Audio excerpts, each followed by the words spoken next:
भाई नाश्ते की टेबल पर बैठे थे। प्रियंका, मेरा नाश्ता कहाँ है? भाभी, मुझे भी ऑफिस के लिए लेट हो रहा है। इस पर प्रियंका किचन में से दोनों के नाश्ते की प्लेट्स लेकर बाहर आती है।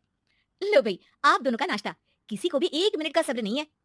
ये प्रियंका का ससुराल है, जहाँ कोई औरत ना होने की वजह से शादी वाले दिन से ही घर के साथ दोनों भाइयों की जिम्मेदारियां प्रियंका संभाल लेती है। दोनों भाई शांति से नाश्ता कर रहे होते हैं कि अंकुश अपने भाई की प्लेट से पराठे का एक टुकड़ा उठा लेता है। आपको पता है ना, मैं खाना शेयर नहीं करता, फिर भी मेरी प्लेट में से खाना जरूरी है क्या? अरे हद हो गई है, मुझे नहीं खाना अब। अंकुर गुस्से में नाश्ता छोड़कर टेबल से उठ खड़ा होता है। अरे ये कैसा बिहेवियर है अंकुर? एक टुकड़ा ही तो है। एक हो या आधा, मुझे भूख लगी है तो ये सिर्फ मेरा ही है। उसे भी किसी के साथ शेयर करने बैठा तो भूखा नहीं रह जाऊंगा। अरे बाबा ठीक है, अब इस पर भी लड़ाई, दूसरा बना देती हूँ, पर प्लीज ऐसे खाना बीच में छोड़कर मत जाओ, इससे अन्न का अपमान होता है। ओ प्लीज भाभी, ऐसी कोई चीज होती ही नहीं है। आपके पास पैसे हैं, खरीदो और खाओ, अगर नहीं खाया जाए तो फेंक दो। अरे दुनिया में सब यही करते हैं। अंकुर बैग उठाकर ऑफिस के लिए चला जाता है, जिसके पीछे उसका बड़ा भाई मायूस सा घर में खड़ा रह जाता है। जिसने बचपन से सोने की चम्मच में खाया हो, उसे दुनिया के बारे में क्या पता होगा। वैसे गलती तो हमारी ही है। अगर कभी बचपन में ही सही गलत का फर्क सिखाया होता तो आज ये हाल नहीं होते। आप फिक्र क्यों करते हैं जी? भगवान है, वो जो भी करता है सबकी भलाई के लिए ही करता है, और जब वो चाहेंगे तो अपनी तरह से अंकुर भैया को भी सब कुछ सिखा देंगे। पत्नी की बात पर विश्वास कर अंकुश भी ऑफिस चला जाता है। सुबह से दोपहर होती है और अंकुर लंच करने ऑफिस के पास वाले रेस्टोरेंट में पहुंचता है, जहां वो एक साथ बहुत सारा खाना ऑर्डर कर देता है। सर, क्या कोई आपको ज्वाइन करने वाला है? नहीं तो क्यों? अब कुछ नहीं सर, ऐसे ही।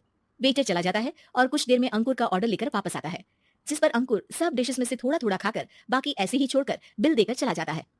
वाह भगवान तेरी माया, कहीं कोई एक एक टुकड़े के लिए तरसता रहता है और ये 5 लोगों का खाना ऑर्डर करके एक का भी पूरा नहीं खाते। पैसे वालों की माया। वेटर टेबल साफ कर बचा हुआ सारा खाना लेकर रेस्टोरेंट के पीछे घूम रहे बच्चों के पास पहुंच जाता है, जिसे देख बच्चों के चेहरे खिल उठते हैं। वाह, आज इतना सारा खाना आया। थैंक यू भैया, भगवान आपको खाने की फैक्ट्री बना दे। अगर ये फैक्ट्री मेरी होती तो तुम लोगों को कभी किसी का झूठा बचा हुआ खाना नहीं खाना पड़ता। चलो तुम लोग खाओ, पर ध्यान रखो किसी को पता ना चले, नहीं तो मेरी नौकरी चली जाएगी। इसी के साथ दिन बीतता है और रात को दोनों भाई एक साथ घर पहुंचते हैं। कुछ देर में सब डिनर करने बैठते हैं, जहां अंकुश अंकुर को समझाने की कोशिश करता है। अंकुर, अगर हमें लाइफ में सब कुछ मिला है, इसका ये मतलब नहीं कि तुम उसका गलत फायदा उठाओ, बल्कि तुम्हें उसकी मदद से दूसरों को भी मदद करनी चाहिए। भैया, जिनके पास नहीं है उनकी वजह मैं तो नहीं ना, और ऐसे बहुत लोग हैं जिनके पास सब कुछ है। इसलिए अगर मैं एक इंसान कुछ नहीं करूंगा तो कोई फर्क नहीं पड़ने वाला। तुम्हारे भैया बस एक चीज समझाना चाहते हैं कि जिस चीज की हमारे पास कमी नहीं है, उसे बर्बाद करने से अच्छा है कि लोगों के साथ शेयर करें। इससे हम सिर्फ सामान नहीं, खुशियां भी बांटते हैं, और इसमें तुम्हारा ज्यादा कुछ तो जाएगा नहीं। भैया भाभी की बात सुन अंकुर कुछ बोले बिना उठकर चला जाता है। इसी तरह दिन बीतते रहते हैं, जिसमें अंकुश और प्रियंका कोशिश तो बहुत करते हैं, पर अंकुर पर किसी भी चीज का कोई असर नहीं पड़ता।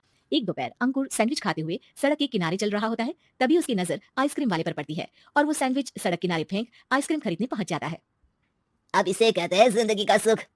जैसे ही अंकुर आइसक्रीम लेकर पीछे मुड़ता है तो एक आदमी को सड़क से वही सैंडविच उठाते हुए दिखता है। वो आदमी बहुत कमजोर, गरीब, जैसे बहुत दिनों से खाना ना खाया हो वैसा लग रहा था। अंकुर उसके पास जाकर खड़ा हो जाता है। उसे देखकर आदमी सैंडविच अंकुर की तरफ कर देता है। आपको भी खाना है क्या? क्या हम इसे आधा आधा कर ले? मुझे बहुत भूख लगी है। वो मेरा ही झूठा सैंडविच है, तुम दूसरा खरीद कर क्यों नहीं खा लेते? इसे क्यों खा रहे हो? अरे भैया, अगर खरीदने के पैसे होते तो 4 दिन से भूखा नहीं घूम रहा होता। हैं? क्या तुमने 4 दिन से कुछ नहीं खाया, फिर भी इस आधे सैंडविच को मेरे साथ बांटने के लिए तैयार हो गए? क्यों? अरे भैया, पैसा नहीं है तो क्या हुआ, इंसानियत आज भी उतनी महंगी नहीं हुई, और ना ही उस पर अमीर गरीब का टैग लगा है जो हम उसे रख ना सके। पर अफसोस, आजकल लोगों के अंदर पोषण, खून या विटामिन से ज्यादा इंसानियत की कमी होने लगी है। आदमी की बातों से अंकुर को समझ में आ जाता है कि वो आज तक कितना गलत काम करता आ रहा था। इसके बाद से वो अपनी किसी के साथ शेयर नहीं करने और खाने को बर्बाद करने वाली आदत को छोड़ देता है।